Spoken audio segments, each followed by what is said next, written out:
दोस्तों, मैंने फेसबुक पे एक पोस्ट पढ़ी जिसमें लिखा था, कोई ज्योतिष ग्रुप था। उसमें किसी ने लिखा कि मैं बहुत उपाय कर चुकी हूँ, बहुत ज्योतिषियों से बात कर चुकी हूँ, बहुत उपाय कर चुकी हूँ और कोई भी उपाय असर नहीं करता। ये सब बेकार की बातें हैं। कोई भी रत्न असर नहीं करता, ये सब बेकार की बातें हैं और ज्योतिष भी सच नहीं है, ऐसा किसी ने लिखा। तो उसी विषय को लेकर मुझे लगा कि हमें ये वीडियो एक बनानी चाहिए उपायों के ऊपर और ज्योतिष के ऊपर, कि ज्योतिष में जो उपाय दिए गए हैं वो क्यों असर नहीं करते, क्या कमी रह जाती है, या क्या ये असर करते भी हैं या नहीं। तो दोस्तों नमस्कार, मैं हूं पंडित गगनदीप शर्मा। एस्ट्रो प्लेनेट अंबाला से आपका अपनी इस नई वीडियो में बहुत बहुत स्वागत करता हूं। दोस्तों, जैसा कि मैंने आपको बताया, आज हम यही बात करने वाले हैं कि उपायों का असर क्यों नहीं होता, कहाँ क्या कमी रह जाती है। तो पहले तो उस मैडम की ही बात करेंगे जो लिख रही है। पहली बात, वो लिख रही है कि मैं बहुत उपाय कर चुकी हूँ। मैं भी इनको काफ़ी टाइम से नोटिस कर रहा था फेसबुक के ऊपर ही कि वो हर ज्योतिष के ग्रुप में अपने प्रश्न डाल रही हैं, हर जगह लिख रही हैं कि मेरे को ये दिक्कत है, ये कुंडली है, ये डेट ऑफ बर्थ है, ये टाइम है, जन्म स्थान है। तो मैं आपको बता दूं, जो भी पहला नंबर, तो ज्योतिष कभी भी ऐसे नहीं की जा सकती कि आप कहीं भी लिख के कहीं से भी पूछ लो और फ्री में कुछ भी ले लो और वो असर कर जाएगा। ज्योतिष फ्री में हो ही नहीं सकती, पहला नंबर। क्योंकि ज्योतिष को ये वरदान है कि जब तक लक्ष्मी, ज्योतिष पंचांग पे जब तक लक्ष्मी नहीं आएगी, पंचांग पे जब तक पैसे नहीं आएंगे, जो भी आप उपाय फ़ोन पे पूछते हो, जो भी आप उपाय फेसबुक के थ्रू, यूट्यूब के थ्रू कहीं से भी करोगे, उसका आपको इफेक्ट पूरा मिलने वाला नहीं है। दूसरा नंबर, उपाय, ये तो है एक बात। दूसरी बात क्या है कि उपाय कैसे करने चाहिए, ये बहुत ज़रूरी है। मैं अपने अनुभव से बताता हूँ आपको कि कब उपाय असर नहीं करते। एक तो उपाय, पहला नंबर ये है कि जब भी आप किसी भी, मैं ये नहीं कहता आप मेरे पास आओ, जब भी आप किसी ज्योतिषी पे जाओ तो आप अपनी कुंडली दिखाने के बाद उसको दक्षिणा जरूर दें। जब भी आप उपाय का सामान करियाने वाले से या किसी से खरीदते हो, वो नगद में लें, वो भी उधार ना करें। जब भी आप कोई रत्न धारण करने के लिए मांगते हो किसी से, अपने ज्योतिष से, किसी दोस्त से, कोई ज्योतिषकर्ता से, किसी पंडित से, किसी सुनारे से, किसी रत्न वाले से, उसके रत्न के पैसे भी पूरे कैश दो या कैसे भी दो, मतलब वो पैसे दो, वो उधार मत करो। उधार में रत्नों का, उपाय के सामान का, अगर आपने उपाय पूरा भी कर दिया, अगर उसके सामान के पैसे करियाने वाले को नहीं दिए तो आपको रत्न का असर या आपको उस उपाय का असर नहीं होगा। ये है दूसरी बात। एक और बात है कि जब भी उपाय आप करो, अब मैं देखता हूँ अक्सर यहाँ पे ऐसे हम 7 उपाय लिख देते हैं, कुछ उपाय मिक्स होते हैं। हर उपाय मंदिर में करने वाला या ये सामान यहाँ चढ़ा दिया, ऐसे उपाय नहीं होते। रत्न भी एक उपाय में आता है, पूजा पाठ भी एक उपाय में है, और लाल किताब के उपाय भी उपाय हैं, और वैदिक के उपाय भी उपाय हैं, वास्तु के उपाय भी उपाय हैं। तो हमने कई बार यहाँ नोटिस किया, जैसे कोई आ गया है तो वो कहते, पंडित जी आपने उपाय लिख के दिए थे, हमने सारे उपाय कर दिए। ऐसे ये पेट डायलॉग है। जब भी यजमान आता है ज्योतिषी के पास, वो यही कहता है कि मेरा काम नहीं हुआ, मैंने सारे उपाय कर दिए। तो हमने क्या किया, हमने एक कार्बन कॉपी लगा के वो पेज अपने पास रखना शुरू कर दिया। क्योंकि हम पेज मांगते थे, दिखाओ जी कौन से किए अपने सारे उपाय, तो वो कहते थे जी पेज तो हमने फाड़ के फेंक दिया या गुम गया। ये पेट डायलॉग होता है। एक, हमने सारे उपाय कर दिए, दूसरा पेज हमारा गुम गया, या जिस पे भी लिख के दिया था आपने वो गुम गया या फाड़ दिया हमने, लेकिन हमने सारे कर दिए थे। इसलिए अब हमने क्या किया है, यहाँ पे हम पेज के नीचे कार्बन कॉपी लगाते हैं, एक कॉपी अपने पास रखते हैं, उसकी फ़ाइल मेंटेन करके रखते हैं। जब भी कोई दोबारा आता है, कहता है कि जी हमने उपाय सारे कर दिए, कोई इफेक्ट नहीं हुआ, तो हम दोबारा अपनी फ़ाइल उठाते हैं, पेज निकालते हैं, पूछते हैं। तो वो क्या करते हैं, जैसे 7 उपाय लिखे हैं, एक रतन धारण करना है, एक पूजा पाठ है और एक बाकी उपाय हैं जैसे दान करना, मंदिर जाना, जल प्रवाह करना। तो लोग क्या करते हैं, जल प्रवाह, मंदिर जाना, दान करना, टीका लगाना, वो उपाय कर लेते हैं क्योंकि उनमें ज़्यादा खर्चा नहीं है। तो लेकिन रतन धारण करना या पूजा पाठ कोई लिखा हुआ है वो उपाय छोड़ देते हैं। देखिए ये भी उपाय में आता है, अगर 7 उपायों में ये 2 लिखे हुए हैं ये भी उपाय हैं, ये उपायों से बाहर की चीज़ नहीं लिखी हुई। और जो मेन उपाय है, जो मेरी आज तक का एक्सपीरियंस ये है कि रतन धारण और जो पूजा पाठ है वो सबसे बड़े उपाय हैं। जो दूसरे हम उपाय करते हैं उनका इतना इफेक्ट नहीं होता। तो ये चीज़ें हमें बड़े ध्यान में रखनी चाहिए कि उपाय करने कैसे हैं। नंबर 1 तो उधार नहीं करना, नगद में लेना है। हमारे साथ होता है, अब मैं पंडिताई के और ज्योतिष के काम में कोई उधार नहीं होता, फिर भी लोग कर जाते हैं। तो इससे उल्टा अब हम तो एक जो भी कोई भी पंडित हैं या कोई भी है, दुकानदार कोई भी होगा, वो कई बार ये सोच के कि यार बुरा ना लग जाए तो वो बोलता नहीं है। वो कहता नहीं कि भी आप हमारे पैसे दे जाओ या आपको बिना पैसे के असर नहीं करेगा। लेकिन लोगों को एक बात खुद सोचनी चाहिए कि क्या आपने जो उपाय किया है, रत्न तो अभी सुनारे का रत्न है, अभी आप सुनारे के पैसे नहीं दे के आए, आधे पैसे उधार कराए, तब तक वो रत्न आपका हो ही नहीं सकता। जब तक चीज़ आपकी नहीं हो सकती तब तक वो असर नहीं कर सकती। ये बिल्कुल साफ है। इस बात का आपको बुरा लगे तो भी ये बात सच है, क्योंकि हो सकता है कईयों को बुरा लग जाए, लेकिन ये बात बिल्कुल सत्य है। अच्छा, फिर एक चीज़ और है कि आप हर जगह दिखा रहे हो।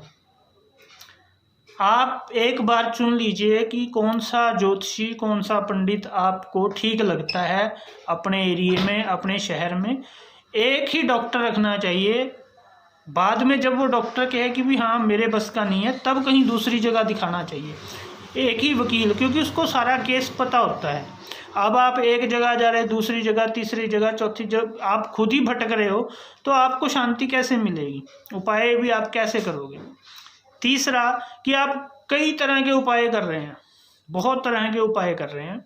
ऐसा ना करें, यूट्यूब पे, फेसबुक पे, इन चीज़ों पे देख के आप सीधा उपाय करने की कोशिश ना करें। या तो मैं ये नहीं कहता कि आपको ज्योतिषी पे जाना ज़रूरी है, आप खुद सिस्टमेटिक ज्योतिष सीखिए। सिस्टमेटिक का मतलब बेसिक से शुरू कीजिए और किताबों के जरिए, और चाहे फेसबुक, आजकल टेक्नोलॉजी का ज़माना है, कोई सिस्टमेटिक जो भी सिखा रहा हो उससे आप सीखिए। तो कहने का मतलब यह है कि आप अगर ऐसे करके उपाय करेंगे तो आपको बहुत अच्छा रिजल्ट मिलेगा। हमने ये आजमाई हुई बात है। जब भी हमारे पास केस दोबारा आता है कि नहीं हुआ असर, तो हम जो रुके हुए, जो छोड़ दिए उन्होंने उपाय, वो कहते हैं इनको दोबारा करो। वो कहते हैं जी नया दे दो कुछ लिख के, हम कहते हैं नहीं, इनको दोबारा करो। जब वो करते हैं तो उनका काम सही हो जाता है, क्योंकि उपाय में पावर है, ज्योतिष में पावर है, हर चीज़ में पावर है, पूजा पाठ में पावर है, रतन में पावर है। लेकिन हमारा जो मन है, अगर वो भटकता मन है तो वो उपाय असर नहीं करते। फिर क्या है कि एक और बात मैं आपको बताता हूँ कि आपने आज उपाय अगर किया है, मान लो आपने 7 शनिवार का कोई उपाय किया है। देखिए इसमें भी आपको 2 चीज़ें बताता हूँ मैं। कई उपाय होते हैं कि 7 शनिवार ये करना है आपने, या 43 दिन लगातार ये करना है। जैसे एक उपाय मान लो, मैं आपको उदाहरण के लिए कहता हूँ कि भी 43 दिन गाय को केला खिलाना है। तो लोग कई बार कहते हैं पंडित जी 43 केले इकट्ठे खिला दूँ।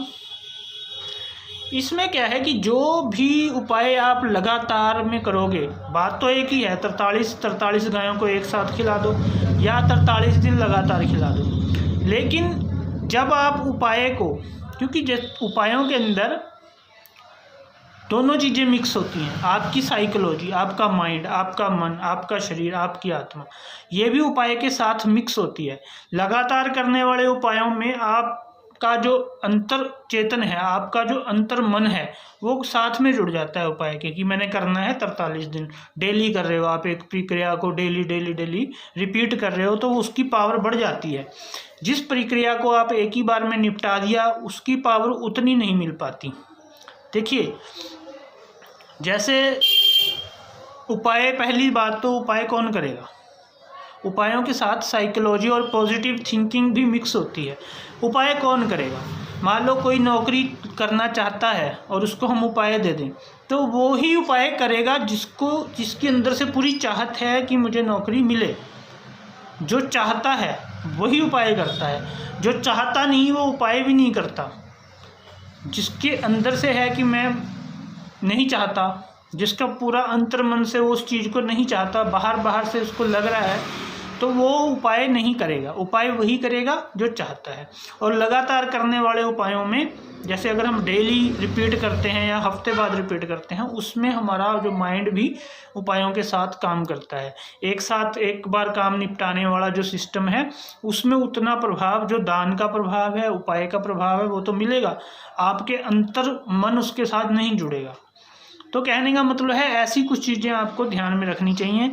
और उपाय का असर कितने दिनों बाद होता है, ये बड़ी बात। अब कोई आदमी है, जैसे वो कह रही थी मैडम फेसबुक पे कि भी मैंने बहुत तरह के उपाय किए। आप बहुत तरह के उपाय मत करो, आप उपाय को थोड़ा टाइम दो। क्योंकि जो भी कोई कहता है कि 24 घंटे में मैं आपकी ज़िंदगी बदल दूंगा, वो ढोंगी है। वो आपको कहीं ना कहीं ठगेगा, वो आपसे पैसे ले जाएगा और आपको फ़ायदा भी नहीं होगा। क्योंकि एकदम चमत्कार जैसी कोई चीज़ नहीं होती। जो भी आप उपाय करोगे, हर उपाय का असर कम से कम पहले दिन से लेके थोड़ा थोड़ा असर शुरू हो जाता है, लेकिन 43 दिन से लेके 2 महीने के अंदर, यानी 60 दिन से 43 से 60 दिन में उपाय का पूरा असर आपको प्रभाव पता चलता है कि हाँ। और जो आप कंटिन्यूस उपाय जब सारे करके ख़त्म करते हो, तो पूरा जाके फिर वो 2 से 6 महीने के अंदर आपको पता चलेगा कि मैंने उपाय किए थे। एकदम क्विक उपाय बहुत कम होते हैं, किसी को किस्मत है असर कर जाते हैं, नहीं भी करते। कहने का मतलब 6 महीने में हर कोई उपाय असर कर जाता है। लेकिन जब क्या होता है कि हमने जब उपाय किए तब तो हमारा मन स्टेबल नहीं था, तो हम कर जाते हैं, हम कहते हैं कोई फ़ायदा नहीं इसका। 6 महीने बाद वो पॉजिटिव इफेक्ट जो आता है हमें पता ही नहीं होता है कि ठीक आ गया, हमें वैसे ही आ गया ये उपाय। तो कहने का मतलब ये है कि उनका असर आता है, लेकिन उसमें टाइम लगता है। अगर आपको एकदम से उपाय का असर नहीं हो सकता, एकदम से किसी भी चीज़ का असर नहीं हो सकता। तो कहने का मतलब आपने आज कोई उपाय किया, मान लो 43 दिन का, आज से शुरू किया, 43वें दिन जब आप उसको पूर्ण करोगे तो उससे 6 महीने तक का टाइम लग सकता है उसका पूरा इफेक्ट होने में। ये बात 6 महीने में भी अगर इफेक्ट ना हो, उसके बाद आपको उस उपाय का कोई इफेक्ट नहीं होगा। अच्छा, अब आगे बात करते हैं कि किनको उपायों का असर जल्दी हो जाता है और किन्हीं को टाइम लगता है। तो सबसे पहले, जितनी विल पावर आदमी की कम है उसको सबसे ज़्यादा जल्दी असर होता है। यानी जितनी उसके दिल में कठोरता कम है, जो सहृदय है, सदाचारी है, जो लोग आपने देखा होगा हर बात पे, जरा सी बात पे जो रोने लग जाते हैं, जरा सी कोई भावुक हो जाते हैं। जितना भावुक, जितना संवेदनशील, जितना ज़्यादा मन का नरम आदमी होगा, उसको पहले दिन से उपाय का असर शुरू हो जाएगा। जितना कठोर होता जाएगा उसको उतने दिन लगेंगे उपाय का असर होने में। और बहुत ज़्यादा ही विल पावर हाई होगी और बहुत ज़्यादा आदमी मन से कठोर होगा, उसको उपाय का असर, रतन का असर, पूजा पाठ का असर उतना ही कम होगा। उसको तब असर होगा अगर वो पूजा खुद करेगा, खुद अपना पूजा पाठ खुद करेगा, उसको तब असर होगा। कोई पंडित उसके लिए पूजा पाठ नहीं कर पाएगा। तो दोस्तों, ये था आज का हमारी वीडियो। बताइए कैसी लगी, क्या आपको मेरी बातें समझ में आई कि उपाय आपको अब कैसे करने हैं, किन किन बातों का ध्यान रखना है। अगर आपने इन बातों का ध्यान रख लिया और मेरे कहे अनुसार आपने ये उपाय कर लिए, तो आपको 101% उपाय का फ़ायदा ज़रूर मिलेगा। धन्यवाद। जय माता बगलामुखी, जय श्री राम।